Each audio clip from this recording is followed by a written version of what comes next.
Om Swastiastu. Assalamualaikum warahmatullahi wabarakatuh. Selamat sore. Di sini kami dari kelompok 10 ingin mempresentasikan dengan materi analisis sumber dan penggunaan modal kerja. Perkenalkan, sebelumnya saya Arif Akbar. Saya Igede Mahira Prasetya. Saya Kade Duki Pratama. Di sini kita akan membahas mengapa perlunya analisis sumber dan penggunaan modal kerja. Latar belakang dibentuknya materi ini, latar belakang laporan keuangan yang dihasilkan oleh perusahaan dari periode ke periode atau tahun ke tahun dapat dimanfaatkan untuk mengetahui atau mendeteksi aliran modal kerja, yaitu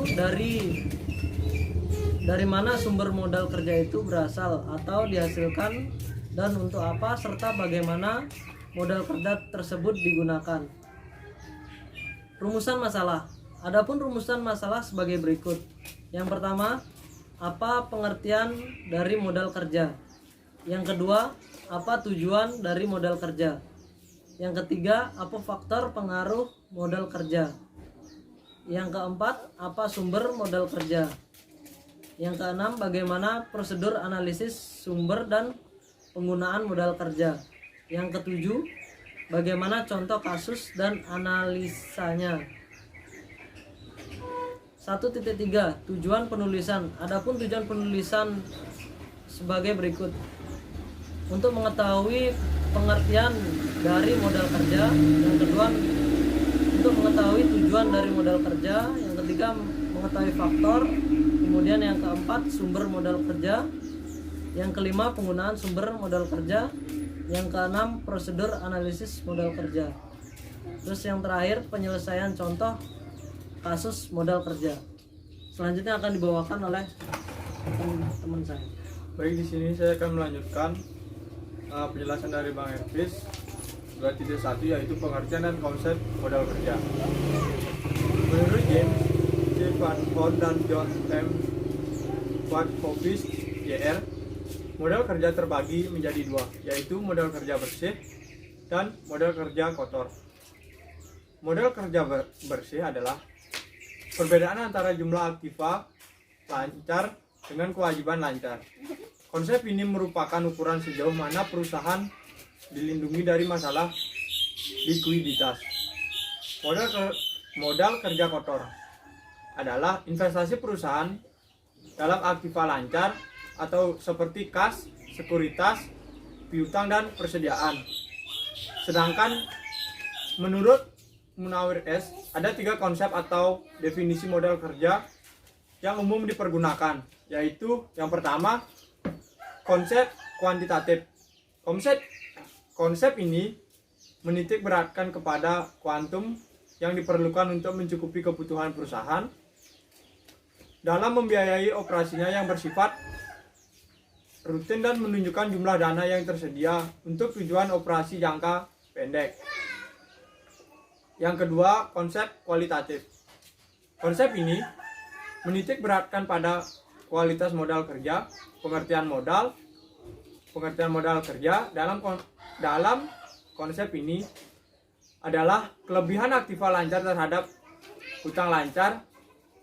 Definisi ini bersifat kualitatif karena menunjukkan sedianya aktiva lancar yang lebih besar dari hutang lancar dan menunjukkan pula tingkat keamanan bagi para kreditur jangka pendek serta menjamin kelangsungan operasi. Yang ketiga, konsep fungsional. Konsep ini menitik beratkan fungsi dari dana yang dimiliki dalam jangka menghasilkan pendapatan atau laba dari usaha pokok perusahaan. Selanjutnya 2.2 Tujuan modal kerja. Manajemen modal kerja memiliki arti yang sangat penting bagi operasional suatu perusahaan. Di samping itu, manajemen modal kerja juga memiliki beberapa tujuan tertentu yang hendak dicapai. Oleh karena itu, setiap perusahaan pasti berusaha memenuhi kebutuhan modal kerja agar dapat mencapai likuiditasnya. Kemudian, tujuan modal kerja bagi perusahaan adalah yang pertama, modal kerja digunakan untuk memenuhi kebutuhan likuiditas perusahaan yang artinya likuiditas suatu perusahaan sangat tergantung pada manajemen modal kerja. Yang kedua, dengan modal kerja yang cukup, perusahaan memiliki kemampuan untuk memenuhi kewajiban pada waktunya. Yang ketiga, memungkinkan perusahaan untuk memiliki kesediaan yang cukup dalam rangka memenuhi kebutuhan pelanggan. Yang keempat, memungkinkan perusahaan untuk memperoleh tambahan dana dari para kreditor. Yang kelima, memungkinkan perusahaan memberikan syarat kredit yang menarik minat pelanggan dengan kemampuan yang dimilikinya. Yang keenam, guna memaksimalkan penggunaan aktiva lancar untuk meningkatkan penjualan dan laba. Yang ketujuh, perusahaan mampu melindungi diri apabila terjadi krisis modal kerja akibat turunnya aktiva lancar. Dan yang terakhir, dana tujuan modal kerja lainnya. Tujuan modal kerja tersebut di atas dapat tercapai apabila modal kerja perusahaan dikelola dengan baik dan benar sesuai dengan konsep modal kerja. Baik, selanjutnya akan dilanjutkan oleh rekan saya. Ini saya akan melanjutkan materi dari faktor yang mempengaruhi modal kerja. Modal kerja yang cukup memang sangat penting bagi perusahaan. Tapi berapakah modal kerja yang dianggap cukup bagi suatu perusahaan tergantung atau dipengaruhi oleh faktor-faktor sebagai berikut. Yang pertama ada sifat atau tipe dari perusahaan. Modal kerja dari suatu perusahaan jasa relatif akan lebih rendah bila dibandingkan dengan kebutuhan modal kerja perusahaan industri, karena untuk perusahaan jasa tidak memerlukan investasi yang besar dalam kas, piutang maupun persediaan. Dan yang kedua, waktu yang dibutuhkan untuk memproduksi atau memperoleh barang yang akan dijual serta harga persatuan barang tersebut. Dan yang ketiga, syarat pembelian bahan atau barang dagang. Syarat pembelian barang dagangan atau bahan dasar yang akan dibutuhkan untuk memproduksi barang sangat mempengaruhi jumlah modal kerja yang dibutuhkan oleh perusahaan yang bersangkutan. Yang keempat, syarat penjualan. Semakin lunak kredit yang digunakan oleh perusahaan kepada para pembeli akan mengakibatkan semakin besar jumlah modal kerja yang harus diinvestasikan dalam sektor piutang. Yang kelima, tingkat perputaran persediaan. Tingkat perputaran persediaan menunjukkan berapa kali persediaan tersebut diganti dalam arti dibeli atau dijual kembali. Materi selanjutnya itu 2.4 sumber modal kerja. Ada hasil operasi perusahaan adalah jumlah pendapatan yang nampak dalam laporan perhitungan laba rugi ditambah dengan depresiasi dan amortisasi. Yang kedua ada keuntungan dari penjualan surat-surat berharga, investasi jangka pendek. Dalam menganalisis sumber modal kerja yang berasal dari keuntungan penjualan surat-surat berharga harus dipisahkan dengan modal kerja yang berasal dari usaha pokok perusahaan. Yang ketiga, penjualan aktiva tidak lancar. Perubahan aktiva tidak lancar menjadi kas atau piutang akan menyebabkan bertambahnya modal kerja. 4. Penjualan saham atau obligasi. Perusahaan dapat mengeluarkan obligasi atau bentuk hutang jangka panjang guna memenuhi kebutuhan modal kerjanya. Penjualan obligasi ini mempunyai konsekuensi bahwa perusahaan harus membayar bunga tetap.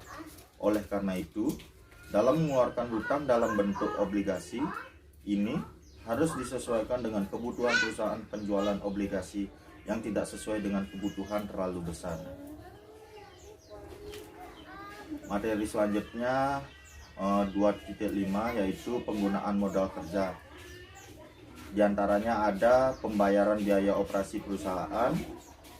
Yang kedua, kerugian penjualan surat-surat berharga atau invest jangka pendek, pembelian aktiva tidak lancar, pembelian kembali saham atau obligasi, pembayaran pinjaman jangka panjang, dan yang terakhir pembentukan dana untuk tujuan tertentu.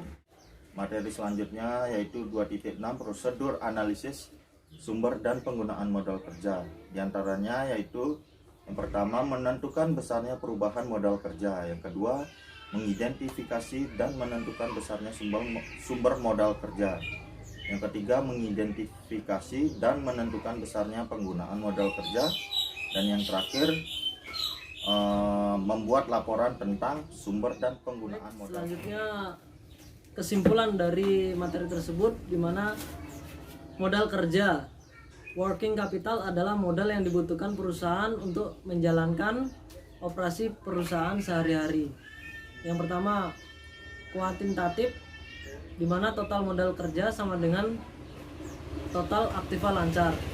Yang kedua, kualitatif, di mana modal kerja sama dengan total AL dikurangi total HL.